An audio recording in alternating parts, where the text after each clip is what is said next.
فکر خبر پر دیکھیے ملکی اور عالمی احوال سے جڑی اہم اور خاص خبریں۔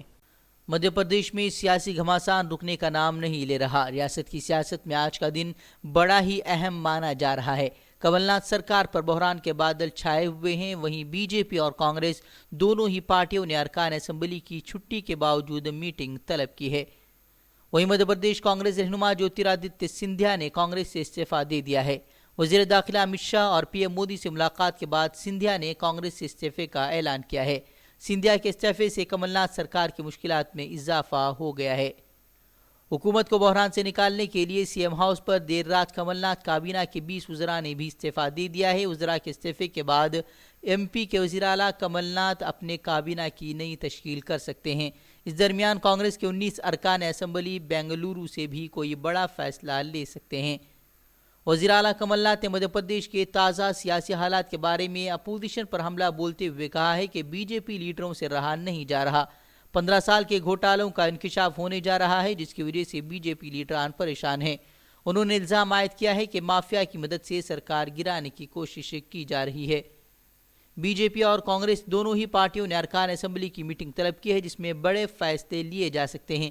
بی جے پی موجودہ سیاسی حالات پر بحث کرنے کے ساتھ ساتھ کمل ناتھ حکومت کے خلاف عدم اعتماد کی تحریک لانے کے لائحہ عمل تیار کر سکتی ہے۔ وہیں کانگریس رہنما دگ وجے سنگھ کا بھی یہی ماننا ہے کہ سرکار کو کوئی خطرہ لاحق نہیں ہے۔ جموں کشمیر کی خصوصی حیثیت ختم کرنے کے بعد اب گجرات کی کمپنیوں کے لیے جموں کشمیر میں سرمایہ کاری کی راہیں ہموار کی جا رہی ہیں۔ جموں کے لیفٹیننٹ گورنر گریش چندر مرمو سے گجرات کے کئی اہم صنعت کاروں نے ملاقات کر جموں کشمیر میں سرمایہ کاری منصوبوں پر تبادلہ خیال کیا ہے، جس کے بعد ایل جی نے انہیں سرمایہ کاری کی دعوت دیتے ہوئے کہا ہے کہ گجرات کے تاجر پوری دنیا میں اپنی تجارت کے لیے مشہور ہیں اور انہیں جموں کشمیر میں سرمایہ کاری کے وسیع مواقعوں کے امکانات تلاش کرنے چاہیے۔ کورونا وائرس کے عالمی مریضوں کی تعداد 1 لاکھ سے تجاوز کر گئی ہے اور 3400 سے زائد ہلاکتیں ہوئی ہیں۔ وائرس کے خوف نے دنیا کی معیشت کو بھی شدید دھچکا پہنچایا ہے، جس کا تخمینہ ابتدائی طور پر $300 ارب لگایا گیا ہے۔ وہیں اگر وائرس کا پھیلاؤ اسی طرح سے جاری رہتا ہے تو عالمی معیشت کا نقصان کئی گنا تک بڑھنے کا امکان ہے۔ ایران میں کورونا کا قہر جاری ہے۔ اسی دوران ایران میں پھنسے ہندوستانیوں کو واپس لانے کا کام بھی تیزی سے جاری ہے۔ FC-17 طیاروں کی مدد سے 58 افراد کو غازی آباد لایا جا چکا ہے۔ گروپ کے ہندوستان پہنچتے ہی وزیر خارجہ نے ٹویٹ کر اس کی جانکاری دیتے ہوئے کہا کہ مشن کامیاب رہا۔ CAA مخالفین کے پوسٹر لگوانے کے معاملے میں الہ آباد ہائی کورٹ کی پھٹکار کے باوجود یوگی سرکار نے اب تک پوسٹر نہیں ہٹوائے ہیں۔ وہیں میڈیا رپورٹ کے مطابق اب یوگی سرکار نے اس فیصلے کو سپریم کورٹ میں چیلنج کرنے کا فیصلہ کیا ہے۔ وہیں سرکار ہولی کے بعد سپریم کورٹ کا رخ کر سکتی ہے۔ خیال رہے کہ گزشتہ روز ہائی کورٹ نے پوسٹر لگوانے پر ناراضگی کا اظہار کرتے ہوئے 16 مارچ تک تمام پوسٹرز ہٹانے کی ہدایت دی تھی۔ ساتھ ہی عدالت نے یوگی سرکار کے اس قدم کو ناانصافی اور پرائیویسی کی خلاف ورزی قرار دیتے ہوئے کہا تھا کہ اگر عوام کے ساتھ ناانصافی ہو رہی ہو تو عدالت اپنی آنکھیں بند نہیں کر سکتی۔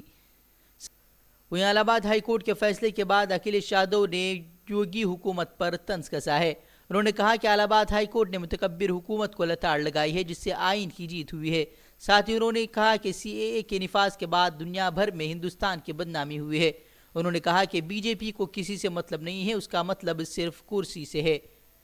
گجرات ہائی کورٹ نے سال 2002 کے نرودا فساد کی سنوائی کر رہے خصوصی SIT جج کا تبادلہ کر دیا ہے۔ اس فساد میں گجرات کی اس وقت کی نریندر مودی حکومت میں وزیر رہی مایا کوڈنانی بھی ملزم ہیں۔ بتا دیں کہ فساد معاملے میں بحث آخری دور میں ہے، جبکہ جج کے تبادلے سے اب یہ معاملہ مزید طول پکڑتا جائے گا۔ کورونا وائرس کے بدترین پھیلاؤ کے سبب پورے اٹلی کو لاک ڈاؤن کر دیا گیا ہے اور ملک بھر میں سخت پابندیاں عائد کر دی گئی ہیں۔ اٹلی میں اب تک کورونا وائرس سے ہلاک افراد کی تعداد 463 ہو چکی ہے، جبکہ 9000 افراد اس جان لیوا وائرس سے متاثر ہیں۔ ابوذر کالونی گلمی کے علاقے سے امسال جامعہ اسلامیہ بھٹکل سے عالمیت کی تکمیل کرنے والے علماء کے اعزاز میں ایک نشست ابوذر جمعہ مسجد میں بعد عشاء منعقد کی گئی، جس میں جامعہ اسلامیہ بھٹکل کے اساتذہ اور مسجد کے ذمہ داروں کے ساتھ عوام کی ایک کثیر تعداد نے شرکت کی۔ اجلاس میں مقررین نے نماز کی پابندی، علم دین کی اہمیت، علماء کی ذمہ داری اور محلے والوں کو ان کی قدر کرنے پر زور دیا۔